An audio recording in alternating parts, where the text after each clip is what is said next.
اصل میں نماز کا سبب ہے اللہ کے احسانات. نماز جو ہم پڑھتے ہیں اس کا اصل سبب کیا ہے؟ اللہ کے احسانات. اب اللہ کے احسانات تو 24 گھنٹے ہیں, تو کیا 24 گھنٹے پڑھتے رہیں؟ ظاہر ہے اس میں حرج ہے. تو اللہ میاں نے کیا کیا؟ اللہ میاں نے بولا دیکھو شریعت کا ایک اصول ہے, جب کسی, پہلے میں مشکل اردو میں سمجھاتا ہوں پھر ایکسپلین کروں گا. جب کسی حکم کا مدار کسی حقیقی سبب پہ رکھنا ممکن نہیں ہوتا نا, تو سبب ظاہر پر حکم کا مدار رکھا جاتا ہے. مشکل ہے مجھے پتا ہے, آسان کر کے سمجھا رہا ہوں. دیکھو ہم جو سفر میں 2 رکعتیں پڑھتے ہیں اس کی اصل وجہ ہے مشقت. کیوں ہم 2 رکعتیں پڑھتے ہیں؟ بھائی ٹینشن ہے سفر میں. اللہ نے نماز کیا کر دی کہ بھائی سفر میں آدمی ایسے راحت میں نہیں ہوتا جیسے گھر میں ہوتا ہے نا. تو اللہ میاں نے کیا حکم دیا کہ بھائی کتنی پڑھنی ہے؟ 2 پڑھنی ہے. تو اصل جو وجہ ہے نا سفر میں 4 کی 2 جو اللہ نے کر دی ہیں, اس لیے کہ سفر میں آدمی اتنی خوشی اور راحت میں نہیں ہوتا بلکہ تھوڑی سی ٹینشن میں ہوتا ہے. لیکن اگر اللہ تعالیٰ یہ کہتے کہ ٹینشن ہی پر حکم کا مدار ہے, تو یہ ٹینشن کم ہونے کے بجائے بڑھ جاتی. وجہ اس کی ہے کہ ہم سوچتے رہتے پتہ نہیں مجھے سفر میں ٹینشن ہو بھی رہی ہے کہ نہیں ہو رہی ہے. بعض دفعہ لوگ سفر میں گھر کی نسبت زیادہ خوش ہوتے ہیں. آپ جا رہے ہو جہاز میں یا ٹرین میں, بڑا مزہ آ رہا ہے, آدمی کو یار اللہ میاں نے تو کہا تھا ٹینشن کی, اب تو ٹینشن نہیں ہو رہی. تو وہمی تو ویسے ہی بڑھ جاتا وہمیوں کا پروگرام نا. وہ تو سارا جو 6 گھنٹے جس کا وضو نہیں ہوتا وہ یہ کیسے سوچے گا کہ مجھے ٹینشن ہو رہی ہے کہ نہیں ہو رہی. پھر اگر ہو رہی ہے تو کتنے کلو ٹینشن ہو رہی ہے. بعض دفعہ ہو رہی ہے لیکن آدمی کہتا ہے یار اتنی تو مجھے گھر میں بھی ہوتی ہے, یا ہو سکتا ہے نہیں ہوتی ہے. تو اسلام ان بکھیڑوں سے نکال کے اللہ میاں نے کیا کیا, بھائی سفر سبب ہے ٹینشن کا اور ٹینشن سبب ہے نماز کا. تو اصل سبب تو ٹینشن ہے, لیکن اگر ٹینشن پہ میں نے ڈال دیا نا مدار, تو یہ ٹینشن کم نہیں ہوگی بڑھے گی. لہذا سفر پہ ڈال دیا میں نے, اب سفر ہوگا تو چھوڑ دو, ٹینشن ہے یا نہیں وہ 2 پڑھا کرو. تو یہ ٹینشن سے بچانے کے لیے اللہ نے کہہ دیا اب سفر میں چاہے انجوائے بھی کر رہا ہوں نا آدمی, تو بھی ہم کتنی پڑھتے ہیں؟ 2 پڑھتے ہیں. اور مقام پہ جتنی مرضی ٹینشن میں ہوں پھر بھی پوری 4 پڑھتے ہیں. تو یہ اصول, اور یہ دنیا میں بھی یہ اصول چلتے ہیں. سمجھتے ہو کہ نہیں سمجھتے؟ تو یہاں بھی اللہ نے کیا کیا, اللہ میاں نے فرمایا اصل میں تو تم پہ نماز فرض ہے اس لیے کہ میرے احسانات تم پر بہت ہیں. اب وہ احسانات تو ہر وقت بولو ہوتے رہتے ہیں. اب ہر وقت احسانات ہیں تو اب ہر وقت پڑھتے ہیں نماز, وہ تو ناممکن ہے. تو اللہ میاں نے کہا کہ بھائی دیکھو اللہ کے احسانات میں جو تجدد ہوتا ہے نا, جدت آتی ہے, وہ ٹائم کے لحاظ سے آتی ہے. ہماری پوری زندگی کا نظام کس سے چل رہا ہے؟ ٹائم سے چل رہا ہے. تو وقت جیسے ہی تبدیل ہوتا ہے نا, ایک نئی نعمت کا ظہور ہوتا ہے. تو تبدیلی وقت پہ حکم کا مدار رکھ دیا اللہ تعالیٰ نے. ٹائم جیسے جیسے چینج ہوگا تو سمجھ لو کہ اللہ کی نئی نعمت مل رہی ہے تمہیں, تو اس نئی نعمت پہ شکرانے کے لیے تم نے کیا کرنا ہے؟ نماز پڑھنی ہے. تو ٹائم چینج ہوتا ہے, اور تو ٹائم جو ہے نا, اب ٹائم تو 24 گھنٹے میں ہر سیکنڈ میں چینج ہو رہا ہے. تو وہی بات ہے, اللہ نے کہا ہر سیکنڈ میں چینج ہو رہا ہے, لیکن دلوک شمس والا ٹائم اور رات والا ٹائم اور وقرآن الفجر, فجر والا ٹائم, یہ اس میں ٹائم میں بڑا تغیر آتا ہے. تو بڑا تغیر آتا ہے تو نئی نعمت مل رہی ہے. اور لہذا جب نئی نعمت مل رہی ہے, حقیقت میں نہ بھی مل رہی ہو اور حقیقت میں اس سے پہلے بھی مل رہی ہو نہیں, لیکن اب فرض یہ کر لیا گیا ہے کہ جب ٹائم چینج ہوگا تمہیں نئی نعمت ملے گی, اور نئی نعمت ملے گی تم پر لازم ہے کہ اللہ کا شکر ادا کرو آ کے.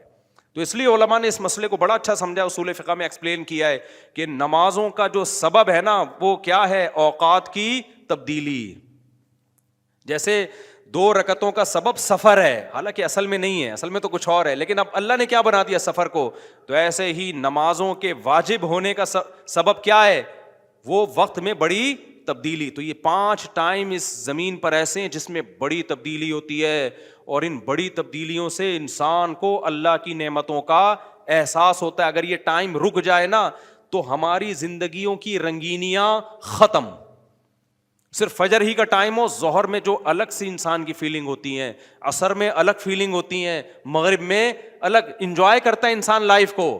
نہ ہر وقت اسے مغرب کا ٹائم چاہیے, اسے عشاء بھی چاہیے, لیکن ہر وقت عشاء نہیں چاہیے. اسے فجر کی بہاریں بھی چاہیے, لیکن ہر وقت فجر کی بہاریں نہیں چاہیے. اسے دوپہر کی چلچلاتی دھوپ بھی چاہیے, ہر وقت نہیں چاہیے. شام کی ٹھنڈی چھاؤں بھی چاہیے جو عصر کے ٹائم ہوتی ہے. تو یہ اسلام ہے جو ہمیں کہتا ہے کہ جب وقت میں بڑی تبدیلی ہوگی تو تمہیں اللہ کی نعمت کو واقعی ہوتا بھی ہے.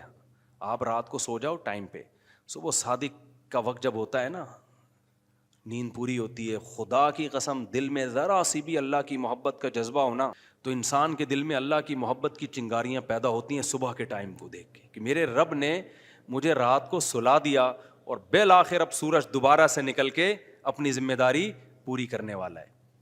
دل چاہتا ہے اللہ کو راضی کروں, اٹھوں, میں اللہ کے سامنے جاؤں. ہم تو پوستیوں کی طرح, میجورٹی تو سو رہی ہوتی ہے نا, اٹھتی 12 بجے ہے کم وقت, اس کو کیا پتا وہ صبح اور وہ چھاؤں ستاروں کی اور وہ نور دیکھے تو غش کرے ارینی گوئے اوجے تور. واہ واہ, آپ کو سمجھ میں نہیں آیا ہوگا کیونکہ اردو برباد ہو رہی ہے.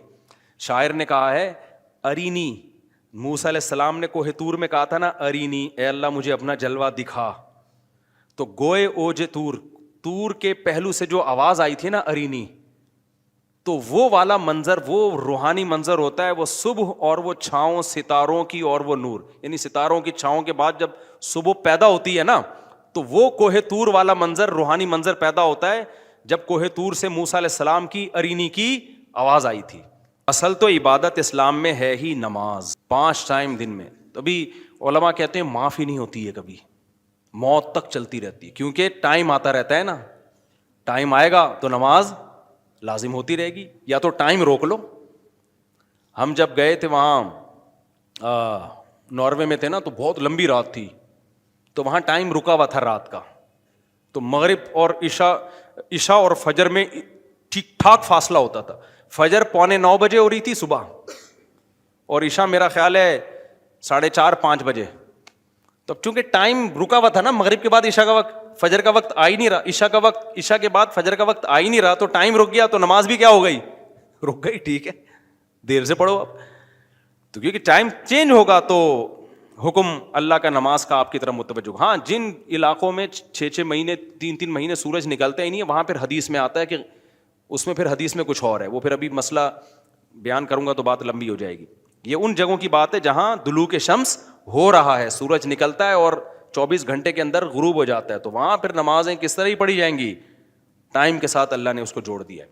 تو اسی طرح جو اصل تو میرا موضوع رمضان تھا, ہم کہاں نکل گئے, تو میرے بھائی اسی طرح اللہ تعالیٰ اپنا اور بندوں کا ریلیشن پریکٹیکلی دکھانے کے لیے, ثابت کرنے کے لیے کہ مجھے مانتے ہو سچی مچی کے یا اوپر سے, تو اللہ میاں عملی طور پر قربانیاں دلواتے ہیں ہم سے. تو ان میں سب سے بڑی قربانی نماز ہے.